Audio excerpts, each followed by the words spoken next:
Hey folks, welcome to Vanden Brick City. I have my latest delivery and I'm going to show you a few items and discuss the cost and the quality of it. I've built my whole loop track with ballasted railway for less than £50. So that's $63 in the US on today's exchange rate. Unbelievably cheap. I have bought from AliExpress, kind of like the Chinese Amazon, but you can get these parts from other sellers in the USA and the UK. So if there's a tariff on plastic bricks, then don't worry, there are other suppliers.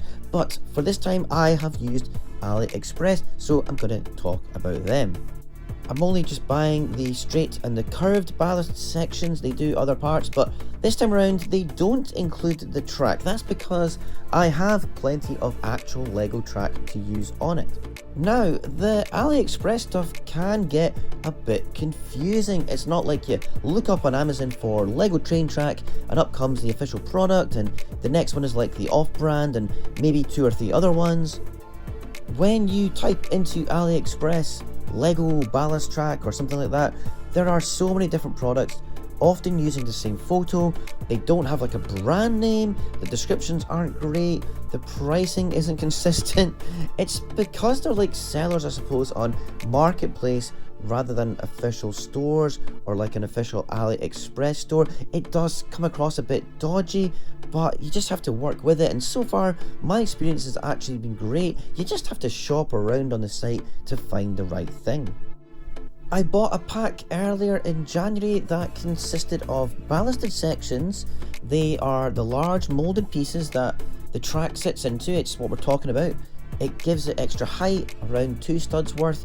And also in the pack it included track, which was exactly the same as Lego track, just didn't say Lego on it. And it also came with 1x1 brown tiles and with a wood effect print on it, and 1x4 tiles which were the same. They go in the middle. So I got 5 straight and 5 curved sections with the tiles and the track included with shipping for £27.18. What a great price. I mean, come on!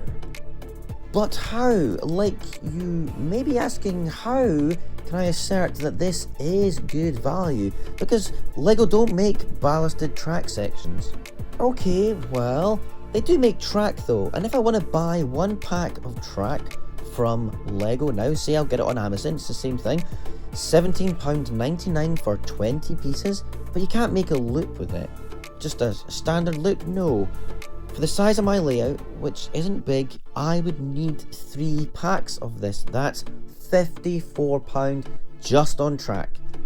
But these ballasted sections, they are unique. The reason they're so good is because if you want to make a ballasted railway, you can of course use real Lego parts, but it's one of, possibly arguably one of the most expensive things you can ever build out of Lego. I am a huge fan of Bevan's Bricks, the YouTube channel, and on there Daryl has done many videos which I've all watched on ballasting track, so check them out. But he explains just how many parts, and there are a lot of parts you need, and the costs are ridiculous. It's so expensive. And therefore he himself has created a molded ballast section. I don't know if he gets some 3D printer or whatever. He sells it on his website and it's done to save money on parts. Well done him, it's great. And if you want to buy something similar like I've got, which I got from China, it's basically the same thing. He sells it, it's exactly the same kind of idea. I also bought some white masonry bricks. I got 400. I did, believe it or not, I did try to get these on Bricklink and Brick Owl, but I can't get enough white ones from one seller. It's always from multiple sellers with, you know, I'm always paying extra for shipping. It's just so stupid. So I bought these instead, and there's no difference to them and Lego. And I'm going to use them for the corners of the raised section. I'll show you what it looks like later. Next, I got 6 more grey 50x50 base plates, and these were £3.21 each. Yep, you heard that right, £3.21, whereas Lego do them for £12.99. So I've popped them all down, exactly the same thickness as Lego, it all looks fine. I've added my track and ballast, and I'll look at this close up. You can see It's good stuff. It's not flimsy or rough or smelly or anything you might have heard. It sounds like I'm talking about a person. Aye, she's rough or smelly. Anyway, take a look. It's really good. I've got proper Lego track on this, so you can see the slight difference in the shade of the grey colour, but you'll never notice. Plus tiles are going on this and grey studs, so like, who cares? I can honestly say, with all the lights on and the full brightness in here, you can't tell the difference. You can't see the gradients of colour. There's no difference. And look, thinking about Lego, it's precision engineering, it's tolerances, you know, and that's what you're getting now with off-brand. Not only is it compatible, it's just as good. Here are the curves, and you can see there's these half stud bits at the top, and that allows you to fix the tiles on. I suppose because it's curved, this is where it could all go wrong, you know, the molds could be, if they're poor quality, they just won't fit properly, but these parts fit so easily, it's just like as if they were made by Lego.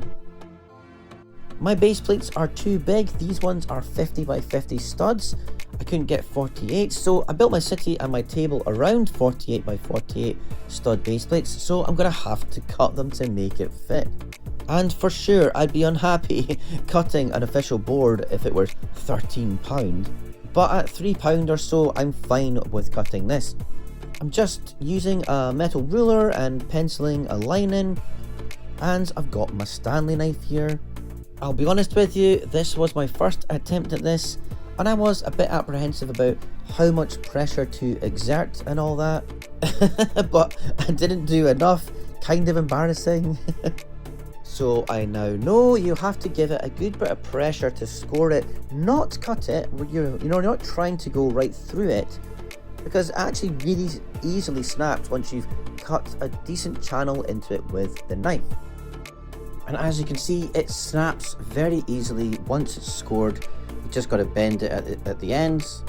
I've ended up with some strips left over, which might come in handy, so I'll put that to the side. And this is how it's looking so far, with the base plates down. They fit the table precisely, very nice fit. The track is down. I'm only tiling the sections that will be visible on, the ballasted railway sections, as the rest will be in this tunnel underneath base plates with stuff on top of it. And to think about trying to achieve this look with regular parts and the money to do it, I just can't justify it. And in case you're asking, I'm not sponsored by China. I don't have a stake in AliExpress. I think the website isn't that easy to use, to be honest, but it works, it's cheaper for sure, and they don't waste a ton of cardboard as well on packaging. All this came on a ship from China, just in bags with bubble wrap, and that's fine. Here's the corners. I've just started it, looking nice, I think. This bit of track will be under the city, as I said earlier, but it still needed to be ballasted, obviously, to give it the same height. I will get a few more tiles for the curved bit here though, and this bit is looking great. I'm adding the brickwork on the sides. Eventually there will be some plant life and billboards along the side. I'm really looking forward to getting on with this now.